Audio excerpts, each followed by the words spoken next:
Mississippi, born and raised there. Well, why do I get that? I thought you were from Mount Bayou.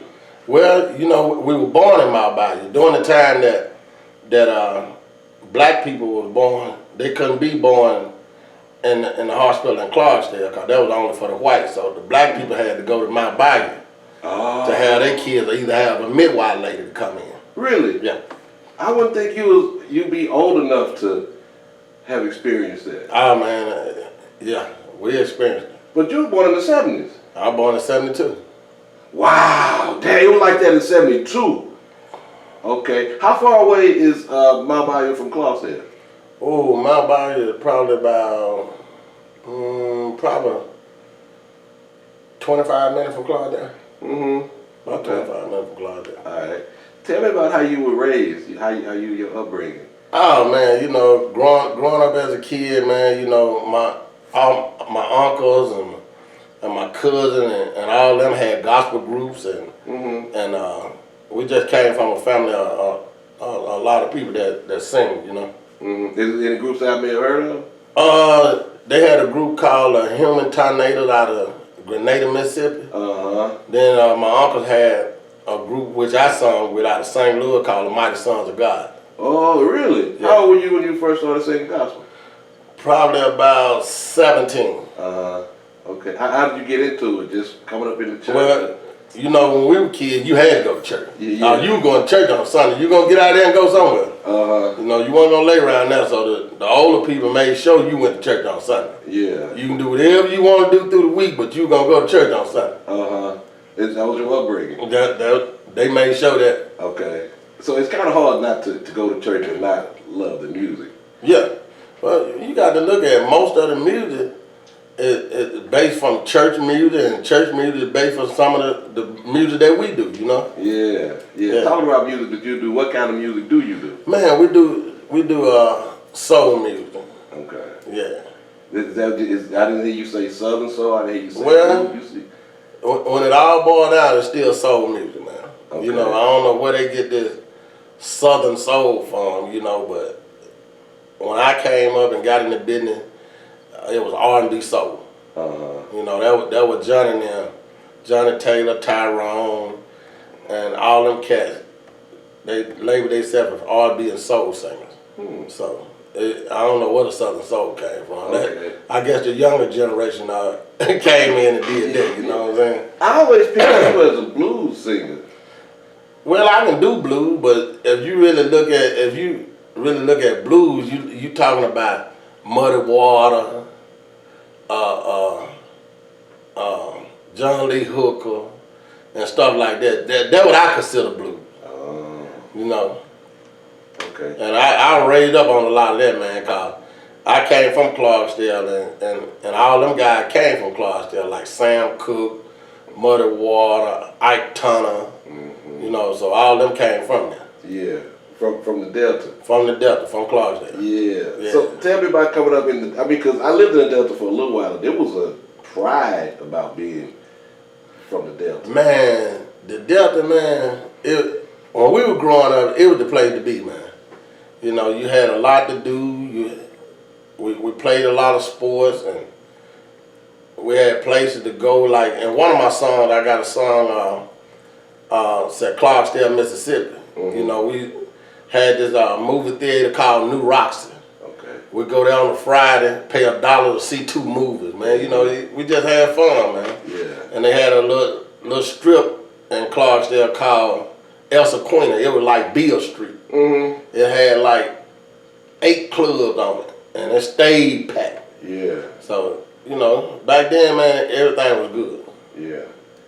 Okay. Who would you listen to coming up? Man, everybody. Cause, man, my dad, my mom, they played everybody from ZZ Hill to Little Milton to Johnny, Tyrone, Bobby Bland, you name it, they played. Yeah. So, you know, when I got in the business at the age of 23, it was like, man, it's amazing. I listened to these cats. You know, when it coming up, I was a kid listening to these cats. Yeah. And I just sat there and looked like, man, now I'm out here with these cats, and damn, I just had fun, man. It was some of the best time of my life being with them guys, man. You know, we all had fun.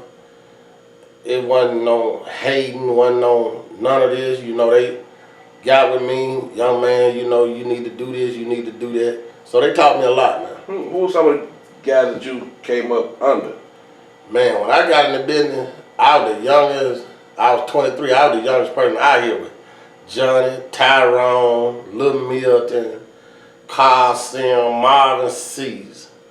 I think when I came in, Mayor Waiter was coming in. Me and him came in at the same time. So I came out here, man. I was out here with all them old cats that left here, bro. Yeah. And tell me your first big hit. First big hit, Bag of Love. What year was that? That was in 1995. It came out in 94. And man, look, really tell the truth, I didn't think anything of it. You know, this guy that I know named David Isaac came and got me one night and said, man, come on to the studio. They got a studio down here. I said, all right. I said, I'm going to go to the studio, see what's up. So they locked me down in the basement about 3 days. You can write to this song? I said, yeah. So I stayed down there writing. We came out that Monday. We went to the studio and cut it. That weekend, I heard it like on Saturday morning fish fry. And from there, man, that song just took off like a skyrocket. But you didn't like it at first. I was young, man. I didn't know that it was gonna do what it did. You know what I'm saying? And once it took off, man, we stayed on the road. So that kept me out of a whole lot of trouble. You know what I'm saying? Being at a young like that, I had that street mentality. That changed me. I remember the first time I met you. I know you don't remember me, but I was working at a radio station. You walked in, and I was thinking to myself, I thought, because you were so young. You know, that song just hit, and you sounded like an older dude. Yeah. And I got that from a lot of people, man, because I know one time we did a show in Law. And I was a people person. I ain't like to be back in the dressing room, you know what I'm saying? I like to walk around and do something. So I was sitting at the table, and this lady was sitting there, she said, man, we be glad OB show up. He ain't even showed up yet, so I wasn't saying nothing. Yeah. So the lady said, man, when they gonna start? I said, they gonna start in a minute.